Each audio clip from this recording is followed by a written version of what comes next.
রাজীব চৌধুরীর জীবনটা অত্যন্ত পরিষ্কার পরিচ্ছন্ন। আর আমি যদি জানি যে আমার এই প্রতিষ্ঠানে কোনো অসৎ লোক আছে, তাহলে রাজীব চৌধুরী তার বিচার করবে এবং সে কখনো তার অপরাধের ক্ষমা সে পাবে না। তুমি নিশ্চিত থাকো, আমি নিজে একজন সৎ মানুষ, আমার প্রতিষ্ঠানের প্রত্যেকটা মানুষ থাকবে সৎ। Thank you. আসসালামু আলাইকুম চৌধুরী সাহেব। ওয়ালাইকুম আসসালাম। জি, আমি হচ্ছে আপনার পার্টনার ফরহাদের ছোট ভাই। ও ফরহাদ সাহেব, হ্যাঁ হ্যাঁ, তা কি তুমি কি জন্য এসেছো বলো? চৌধুরী সাহেব, আমি আপনাকে বিশেষ কিছু ইনফরমেশন দেওয়ার জন্য আসলাম।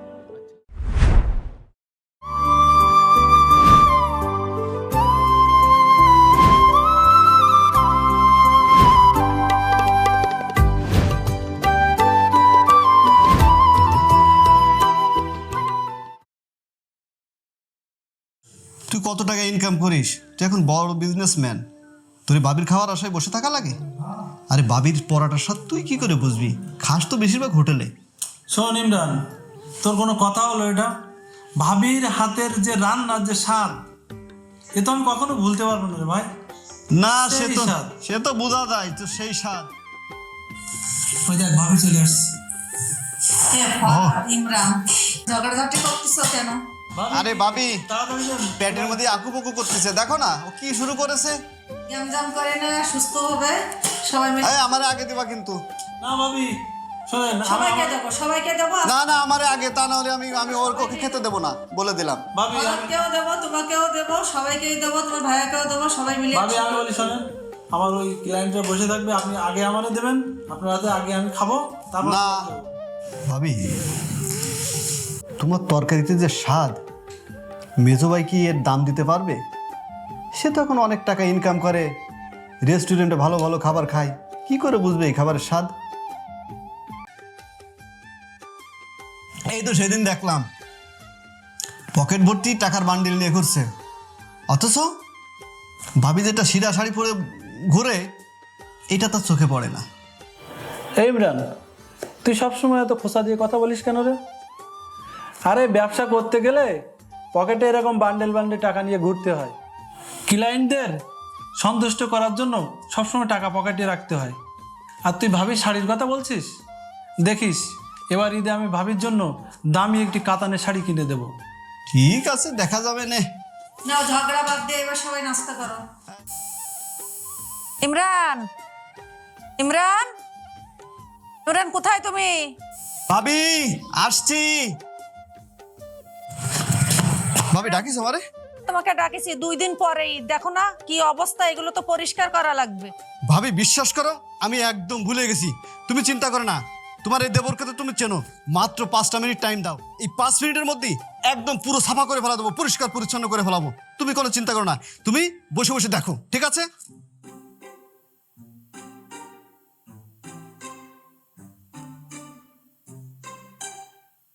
ওয়ালাইকুম আন্টি, ভালো আছেন? হ্যাঁ ভালো।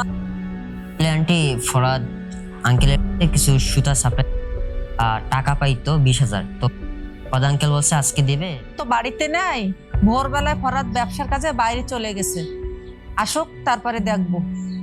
আর মেজো ভাই 3 মাস ধরে তোমার টাকা নিয়ে ঘোরাচ্ছে। মেজো ভাই দিয়ে পকেটে টাকার বান্ডিল নিয়ে ঘুরে, অথচ মাত্র 20,000 টাকার জন্য মানুষকে এইভাবে ঘোরাচ্ছে। ঠিক আছে, তুমি দাঁড়াও, আমি টাকাটা নিয়ে আসি। তুমি আমাকে একটা সত্যি কথা বলো তো, আমার ভাই কি সত্যি তোমাকে 3 মাস ধরে ঘোরাচ্ছে? দেখানি। এরা বাবা, এখানে 15,000 টাকা আছে, তোমার আব্বুকে বলবা যে 15,000 টাকা দিয়েছে, আর আন্টি এই আংটিটা দিয়েছে, আংটিটা বিক্রি করে 5,000 টাকা নিয়ে নিবা। ভাবি, তুমি এই কাজটা কেন করলে? তুমি নিজের হাতের আংটি খুলে দিলে, অথচ মেজো ভাই এখন 2.5 লাখ টাকা দামের গরু কিনে বাইরে থেকে গল্প দিয়ে বেড়াচ্ছে। আরে পাগল, পরিবারে একজনে ভুল করলে আরেকজনের উচিত তো তার দেখার, তার পাশে থাকার। তুই এটা নিয়ে ফরাত কিংবা মেজুবর সঙ্গে এটা নিয়ে ঝগড়া করিস না। আন্টি আসসালামু আলাইকুম, দিলে যাই।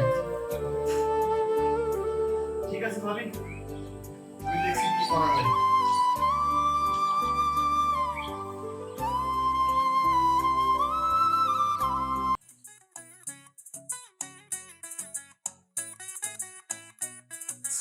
কুরবানির হাটে যাওয়ার মতো নেই। রেশমি, গরু তো একটা দেখে আসলাম, খুব সুন্দর, বুঝছো? কুরবানি হবে কিন্তু এবার খুবই সুন্দর। আর এবার কোনো কিছুতে কমতি রাখবো না, সব কিছু হবে একদম পারফেক্ট। তোমার আর মান সম্মান অবশিষ্ট আছে যে কমতি রাখবে? তোমার বড় ভাই আর ভাবি। কি বলছো এসব ভাবি যাবি? বড় ভাই আর ভাবি কি করলো আবার? পাড়ার লোকের কাছে অলরেডি তোমাকে পথের ফকির বানিয়ে ছেড়েছে। সুজন নামে কোনো এক পাওনাদার নাকি তোমার দোকানের টাকা পায়, সে আজকে বাড়িতে এসে কান্নাকাটি করছিল। আমার ওই দয়ামতী বড় ভাবি কি করেছে জানো? পাড়ার লোকের কাছে তোমার ওই ইজ্জত ধুয়ে মাটিতে মিশানোর চেষ্টা করেছে। ভাবি তো সেই নিজের হাতের আংটি খুলে দিয়ে নিজেকে সে মহৎ সাজিয়েছে, তোমাকে বানিয়েছে সে পথের ফকির। কি বলছো এসব? ওনাদের এত বড় সাহস! সামান্য 20,000 টাকার জন্য তার সমস্ত লোকের সামনে আমার মান সম্মান নষ্ট করে দিল। এত বড় সাহস ওদের! জন্য তো বলি, আর কুরবানি ঈদে বড় ভাইয়ের সাথে ওই সস্তা গরুর ভাগে যেও না। তুমি ঠিকই বলেছো, আজকের একটা বিহিত ব্যবস্থা করতেই হবে।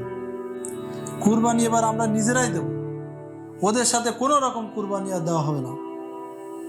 আজকেই আমি ভাইয়ের সাথে এ বিষয়ে কথা বলবো, এর একটা বিহিত ব্যবস্থায় আমি করব। ফরহাদ, আজকে বিকেলে রহমত চাচার খামারে গিয়েছিলাম। লাল গরুটা বেশ চমৎকার, 1,60,000 টাকা চেয়েছে। দুই ভাই মিলে আধাআধি করে কোরবানি করলে ভালো হতো না? কাল সকালে যে বাইরের টাকাটা দিয়ে আসবি। না, কোনো বায়না দিতে হবে না, আমরা এবার আপনাদের সস্তা গরুর ভাগে নেই। এ কি বলছো মেজবু?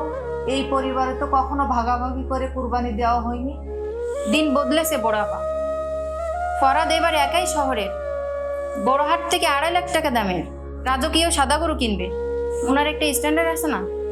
ফরহাদ, রেশমি ঠিকই বলেছে ভাইয়া, যৌথ কুরবানি দিলে লোকে মনে করে মেজো ভাই বড় ব্যবসায়ী হয়েও তার একটি কুরবানি দেওয়ার ক্ষমতা নেই, সে একটি গরু কিনে কুরবানি দিতে পারে, সে বড় ভাইয়ের ভাগে চলে। মুখে লাগাম লাগাও মেজো ভাই। আজ তুমি যে টাকার গরম দেখাচ্ছ, সেই টাকা কোথা থেকে এসেছে?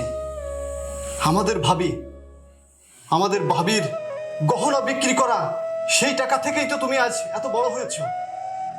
আর তুমি সেই ভাবিকে অপমান করছো। ইমরান, অতীত নিয়ে একদম খোটা দিবি না। আর তোরা ভাই ভাবি মিলে কি শুরু করেছিস? হ্যাঁ, সুজন নামে একজন পাওনাদার এসেছে বলে তোরা বাড়ির উঠানে আমারে নিয়ে নাটক সাজালি। ভাবি নিজের কানের দুল বিলিয়ে পাড়ার লোকের সামনে আমার ইজ্জত তুলোর সাথে মিশিয়ে দিল। ওরে ফরাত, লোকটার কারখানার শ্রমিকদের বোনাস আটকে ছিল, তুই বাড়িতে ছিলি না, তাই মা হিসেবে আমি। থামো ভাবি, থামো। আর মা সেজে নাটক করতে হবে না। এই বাড়িতে যার যার যোগ্যতা অনুযায়ী কুরবানি হবে। ফরহাদ, তুমি টাকার মোহে এতটাই অন্ধ হয়ে গেছো? তোমার মায়ের মতন বড় ভাবির সাথে তুমি এমন কথা বলতে পারলে? সে তোমার সাথে নাটক করছে। ছি ফরহাদ, ছি। বড় ভাই, ওনার উপরে চিল্লাবেন না। আমাদের টাকার উপরে দয়া করে ভাগ বসাতে আসবেন না। আমাদের কোরবানি আমাদের করতে দেন। এই চলো তো।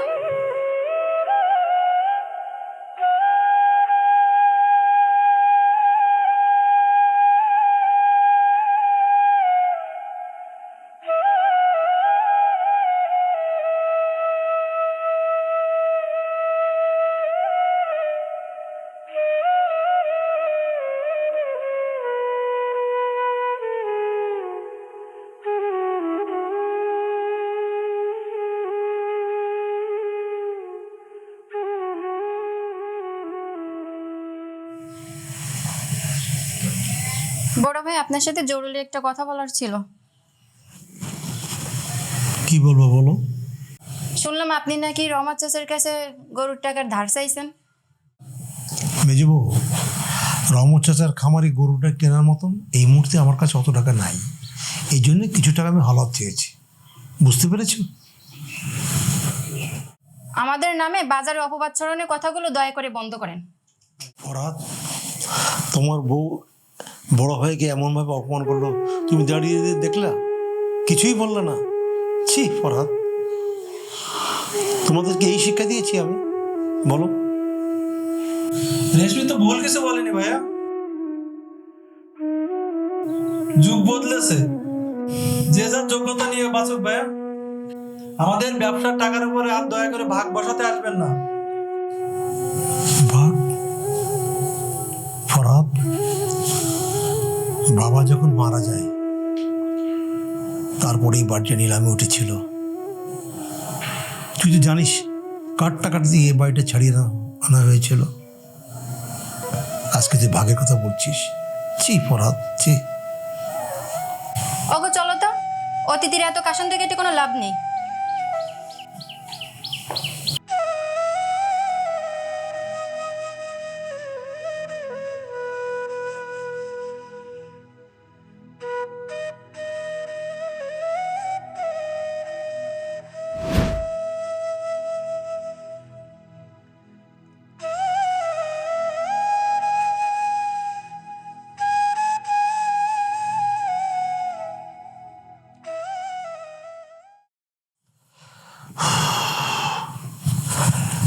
রেশমি, এই এক গ্লাস পানি নিয়ে আসো তো।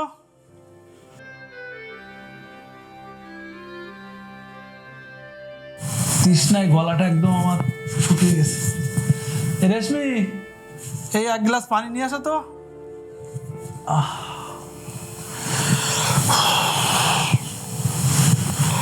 ফরাদ নাও, এই পানিটা খাও। রোদে ঘুরে তোমার অনেক কষ্ট হয়ে গেছে, এটা লেবুর শরবত, এটা খাও। খবরদার ভাবি, আপনারা এই অলকিনে হাত দিয়ে আমার স্বামীকে পানি দিবেন না। রেশমি, আমি তো শুধু যে হাত পাওনাদারের পায়ে পড়ে আমাদের সম্মান ধুলোর সাথে মিশিয়ে দেয়, সেই অলকিনে হাত দিয়ে আপনি আমার স্বামীকে পানি দিবেন না। মুখ সামলা কথা বলো রেশমি। ও তোমার বড় ভাবি, মায়ের মতো। ফরহাদ, তুই এখন মূর্তির মতো দাঁড়িয়ে আছিস। এই বাড়িতে চাউল আসে আমাদের টাকায়। ক্ষমতা থাকলে আপনি নিজের টাকায় একটা ছাগল কিনে দেখান তো। জানি সে মুরদ আপনার নেই, অতএব এই বাড়িতে থাকতে হলে আমাদের পায়ের নিচে থাকতে হবে। তুই আজকে তোর বড় ভাই এই কথা বলতে পারলি? ছি ফরহাদ, এটা তোর কাছে আশা করিনি। চলো আশাব, আমরা চলে যাই। যে সংসারে আমার হাতকে অলক্ষণী বলা হয়েছে, সেই সংসারে আমার 1 মিনিটও থাকতে চাই। জানা যে ভাই টাকার জন্য অন্ধ হয়ে গেছে, সেই বাড়ি এক মুহূর্ত থাকবো না। চলো যাই, আসো।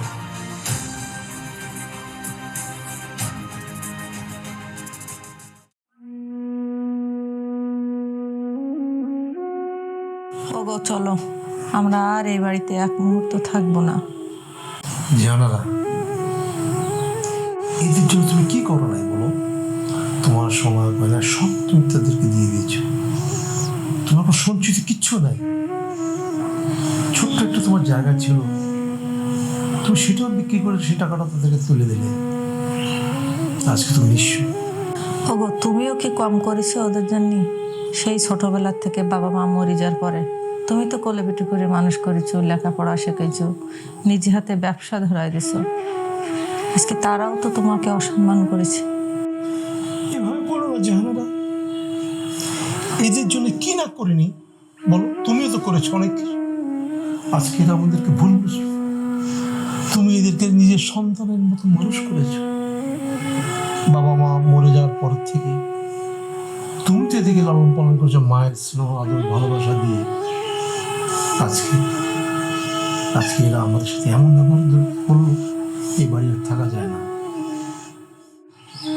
জানো, তোমার কিছু মনে আছে ছোট্টবেলার কথা? ফরহাদ বল খেলতে যে মাঠে পড়ে হাত ভেঙেছিল, তুমি তার মায়ের মতন সেবা যত্ন করে তাকে সুস্থ করে তুলেছিলে। আজকে ফরহাদ এমন আচরণ তোমার সাথে করতে পারবে? তোমার কি মনে আছে ইমরান পুকুরে পড়ে গেছিল, ওখান থেকে উঠাই নিয়ে কি না করেছো তার জন্য? তাকে বাঁচানোর জন্য এখানে ওখানে অনেক দৌড়দৌড়ি করেছো। তোমার কি মনে আছে ডাক্তার কবিরাজ কত কি করলে তার জন্য? অবশেষে সে আমাদের ইমরান আমার কাছে ফিরে আসলো। সবই মনে আছে জাহানারা। তুমি নিজের সন্তান নাও না, ওদের ভালোবাসা কমে যাবে বলে করো না, এই কপালে ছিল আমাদের।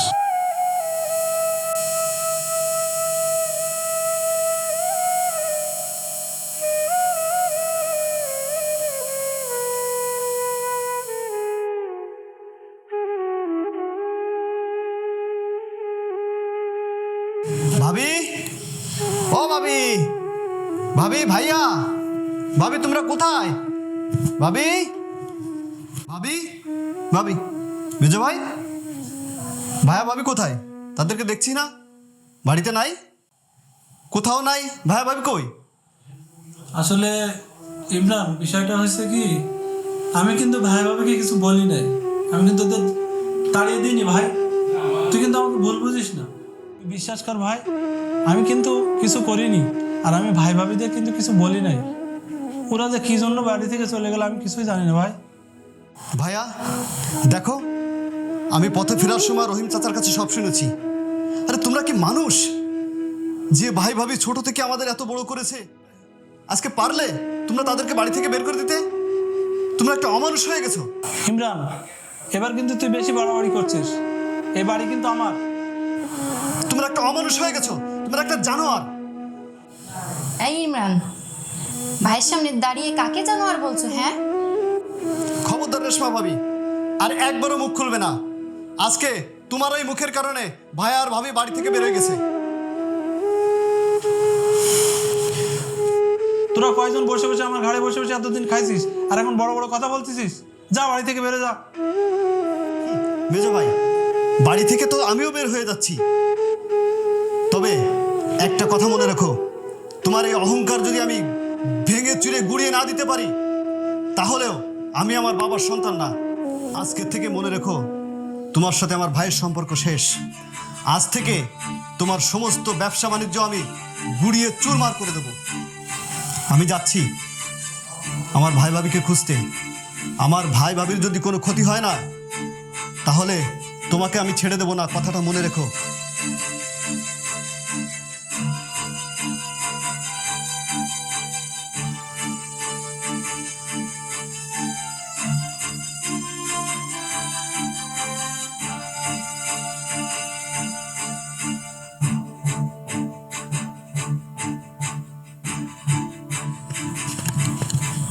ভাইয়া,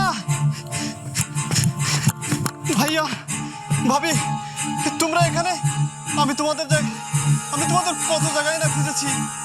ভাইয়া বাড়ি চলো। ভাবি, ভাবি তোমরা বাড়ি চলো। আমি তোমাদের ছাড়া থাকতে পারবো না ভাবি, তোমাদের ছাড়া থাকতে পারবো না। আজ আমার কষ্টে বুকটা ফেটে যাচ্ছে ভাইয়া। তোমাদের ছাড়া আমি কেমন করে থাকবো? তোমরা চলো, প্লিজ চলো তোমরা। ভাইয়া কথা বলছো না কেন? কথা বলছো না কেন? ভাবি, ভাবি তোমাকে তো ছোটবেলা থেকেই আমার মা হিসেবে জানি, আমার মায়ের মতো। ভাবি তোমাকে তো ছোটবেলা থেকে আমার মায়ের মতো জানি। ভাবি তুমি অন্তত আমার কথা শোনো, চলো ভাবি, বাড়ি চলো। আমি তোমাদের ছাড়া থাকতে পারবো না ভাবি। ভাই ইমরান, তুই কোথায় ছিলি জানিস? ফরহাদ আর তার বউ তোকে কি বলবো, আর আমাকে এত ভাবিকে গলা ধাক্কা দিয়ে বাড়িতে বের করে দিয়েছে। ভাইয়া, আমার ভাই তোদেরকে ভাবি। বলে পিটি করে মানুষ করেছি, আর আজকের আমরা পথে পথে ঘুরতেছি তোদের মানুষ করার জন্য। ভাইয়া, ভাবি, ভাই তোমার এই ছোট ভাই থাকতে তোমাদের কোনো টেনশন করা লাগবে না। আমার মায়ের মতো ভাবি। ভাবি আমি তোমাদের জন্য নতুন একটা বাসা ঠিক করেছি। এখন থেকে আমরা তিনজন একসঙ্গে থাকবো। চলো ভাবি, চলো। চলো ইমরান।